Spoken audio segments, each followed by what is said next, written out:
네, 국내 주요 사건 사고 짚어보는 뉴스픽 시간입니다. 염건웅 유원대 경찰 소방행정학부 교수 그리고 김건삼 변호사 모셨습니다. 안녕하십니까? 네, 안녕하세요. 네. 자, 먼저 첫 번째 주제 보시죠. 네. 한 30대 남성이 자신의 정신과 진료를 담당하는 의사를 살해하는 충격적인 사건이 발생했습니다.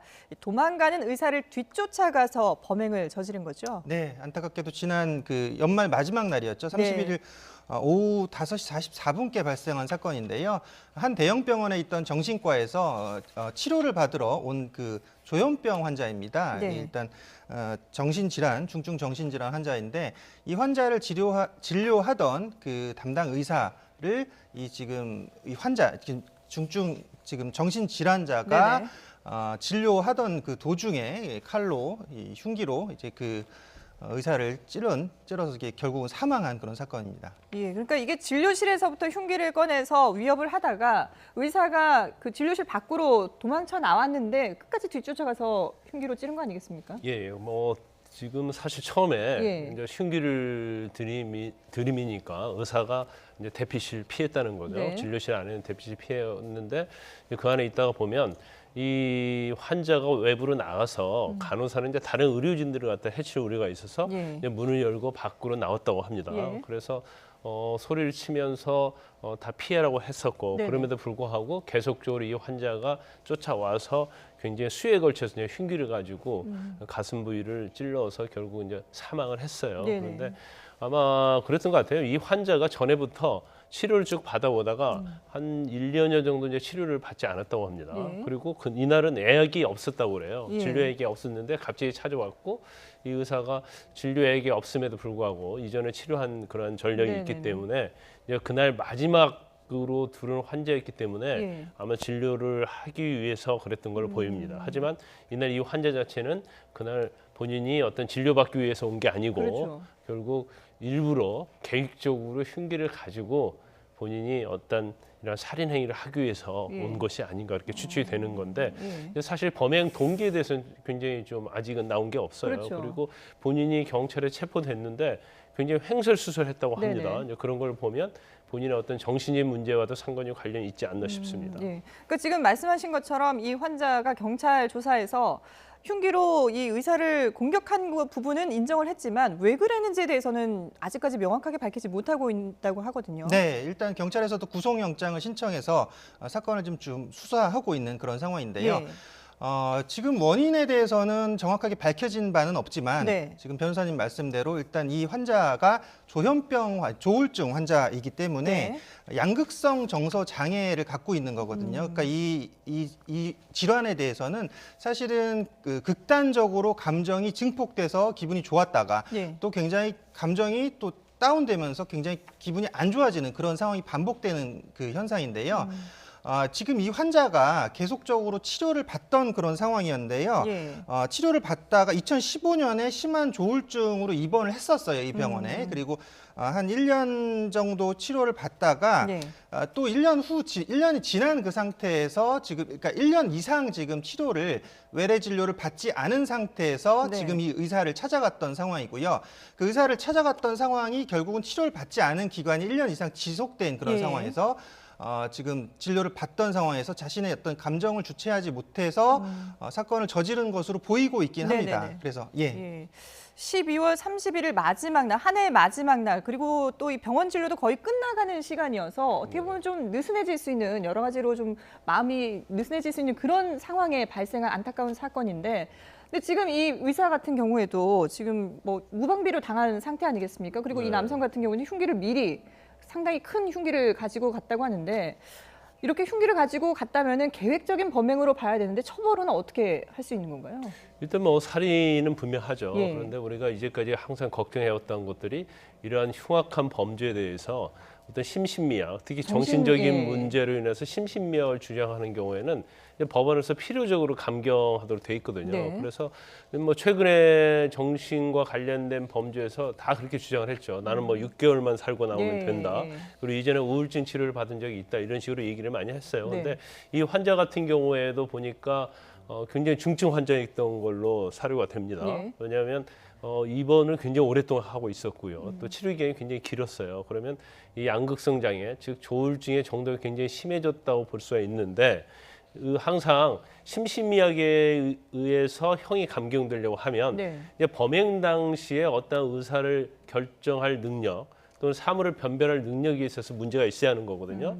그래서 이제까지는 이제 많은 부분에 있어서 심신미약을 주장하면 많이 받아들여졌어요. 네. 또 경우에 따라서는 물론 최근에는 범행 당시에 강서 PC방 같은 경우에는 심신미약이 아니다라는 결론이 나와서 네. 결국 이제 선고할 때는 그분이 받아들여지지 않을 가능성이 크다고 보는데 그런데 최근에 이제 형법이 개정이 됐습니다. 예. 어떻게 개정이 됐냐면 심신미약으로 인정이 되면 무조건 형을 필요적으로 감경하도록 돼 있었어요. 그러니까 무조건 감경을 예. 해줘야 돼요.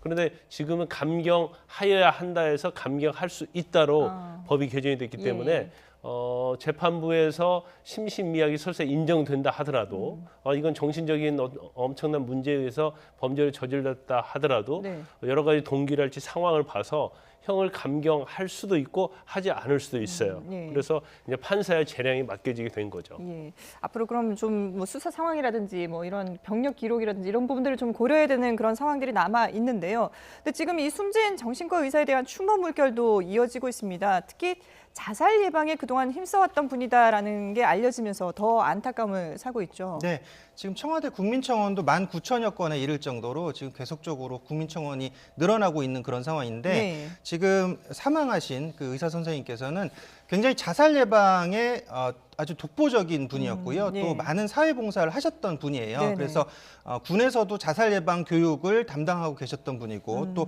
저서를 통해서도 뭐 죽고 싶은 사람은 없다라는 그런 저서를 통해서도 이 자살을 방지하기 위한 그런 조치들과 또 예방 교육 또 그런 시스템을 만들기 위해서 굉장히 노력을 많이 하셨던 분입니다. 예. 그래서 사실은 이 지금 그 추모 댓글들이라든지 지금 아까 청원 내용을 보면 예. 이분이 평소에 했던 그런 행동들이 정말 인수를 베풀고 또 사람들에게 봉사하려고 했던 그런 노력들이 보였다라는 거죠. 네. 그러니까 그러다 보니까 아까도 본인이 그 병원 내에서는 피할 공간이 있었거든요. 예. 그 범인이 흉기를 휘두를 진료실 때 안에 대피 공간이 있다고 진료실 안에 하죠. 최근에 예. 이제 대피 공간이 있는 그런 대형 병원들이 네네. 있습니다.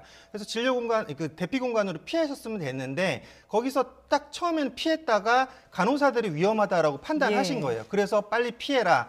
빨리 이 피해 도망가라 이렇게 얘기를 하시다가 결국은 자신이 희생을 당했던 그런 상황이거든요. 예. 그렇기 때문에 더욱 안타까운 그런 모습이 보이는 거죠. 예, 그러게 말입니다. 정말 어떻게 이런 일이 또 발생했을까라는 생각이 드는데, 근데 지금 응급실에서는 사실 병원에서 응급실에서 이런 폭행 행위가 발생을 하면 처벌을 강화할 수 있는 법안이 통과가 되긴 했지만 이번 사건처럼 일반 진료실에서 이런 상황들이 생긴다면은 사실상 무방비로 당할 수밖에 없는 상황 아니겠습니까? 그렇죠. 이제 최근에 보면 응급실에서 많은 폭력 사고가 있었어요. 예. 그래서 거기에 대해서 엄벌해야 한다는 그런 취지의 청원도 많이 올라왔었죠. 그렇죠. 그래서 사실 이번에 그 응급에 관한 법률에서는 굉장히 형량을 많이 높였습니다. 특히 응급실에서 어떤 상해랄지 폭행 또 경우에 따라서는 사망케 하면 무기징역까지 할 수 있도록 예. 형량이 굉장히 높아졌어요. 그렇죠. 그런데 문제는 뭐냐면 국회에서도 응급실에서 주로 의료진에 대한 폭력이 많이 일어난다. 네네. 그래서 이제 응급에 관한 법률을 이렇게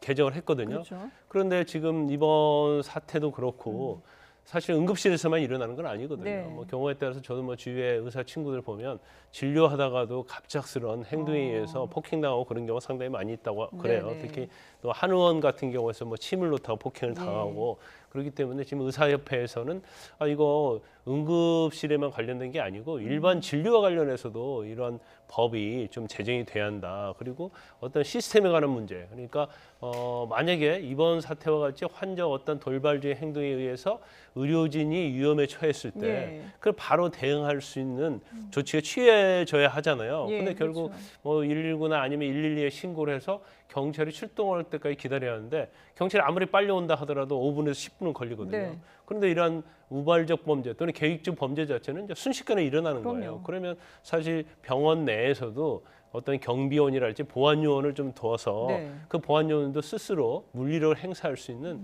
그런 제도가 좀 갖춰지지 않느냐 이제 그런 목소리가 커지고 있는 거죠. 예. 근데 지금 이번 사건도 그렇고 의사들이 목숨 걸고 환자 진료를 해야 되느냐 이런 우려 섞인 목소리들도 나오고 있다고 하는데 근데 그 병원 내에도 보안 요원이 있지 않습니까? 네. 있지만 네. 현실적으로 이런 상황이 발생했을 때 대처하기가 쉽지 않다면서요? 네, 현행 경비업법상에 이제 적용을 받기 때문에 이 현행 경비업법상에는 사실 그 경비원이 타인에게 위력을 행사하거나 물리력을 행사할 수 없게 되어 있습니다. 예. 그러니까 이 경찰이 올 때까지 결국은 안전 조치를 하는 거죠. 그러니까 그 뭐 예를 들어 범인이라든지 난동을 부리는 사람들에 대해서 이 사람이 더 위해를 가할 수 없을 정도의 조치밖에 할 수가 없거든요. 예, 그렇기 뭐 때문에 격리를 시키거나 그렇죠. 아니면은 뭐 이렇게 제압하는 그런 뭐 몸으로 정도지. 막는 예, 정도, 뭐 이렇게 그냥 일단 잡고 있는 정도 네네. 이 정도밖에 안 된다는 얘기예요.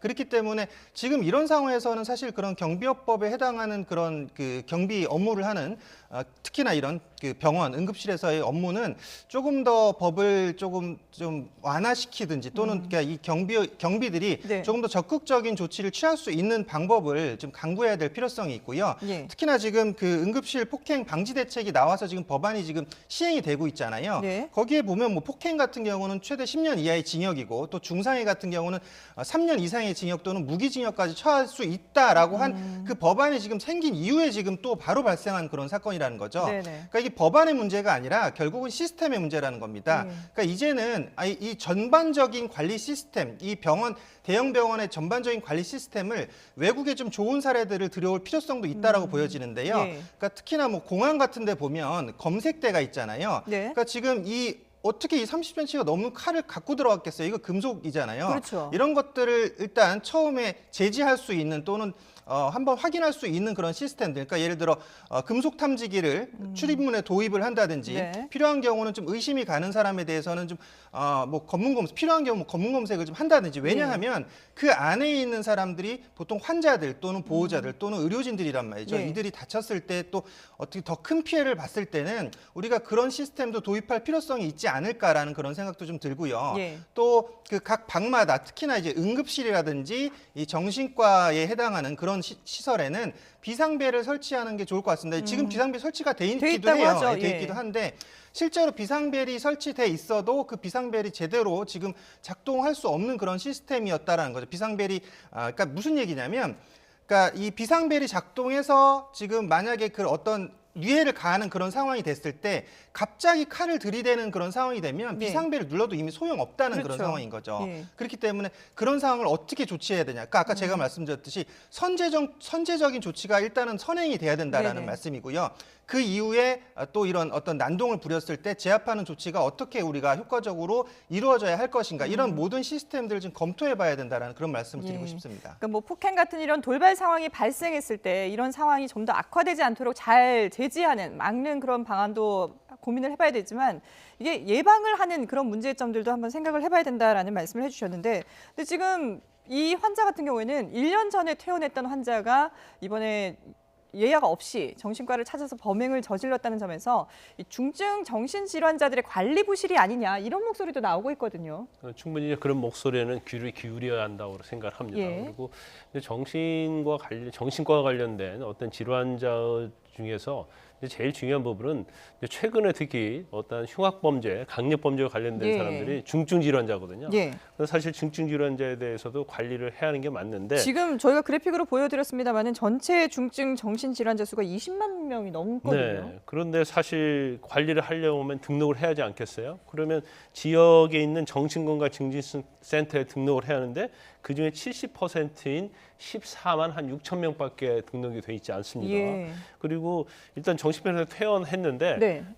정신병원에 입원할 정도 되면 이제 중증 환자들이 대부분이거든요. 그렇죠. 그럼에도 불구하고 그 5만 4,152명 중에서 이제 퇴원 후에 한 달 안에, 그러니까 여기 중증 질환자 같은 경우 이게 완치가 물론 되는 사람도 있겠지만 대부분 이제 완치가 어렵다고 그렇게 전문가들이 얘기를 하거든요. 네. 그러면 적어도 퇴원 후에도 계속적으로 병원에 가서 치료를 받아야 하는데 그걸 예. 받지 않고 있다는 거죠. 그래서 그 중에서 한 번도 한 달 안에 받지 않는 환자 비율이 37.6%라는 거예요. 네. 그러면 이런 어떤 중증 환자들에서 등록을 하게 되면 한 달에 받지 않으면 왜 받지 않는지 이유도 조사를 하고 받을 수 있도록 권유를 하고 또 보호자와 함께 어떤 커뮤니케이션을 해서 치료를 받도록 하는 이런 이제 사회적 시스템이 돼야 한다고 봐요. 네. 근데 등록을 뭐 하고 싶으면 하고 하지 않으면 안 하고 그다음에 중증 환자가 입원했다가 퇴원한 후에 치료를 받고 싶으면 받고 하고 마음대로 할 수 있는 네. 그러다 보니까 이제 중증 환자들이 사실 사회에서 관심을 받지 못하다 보니까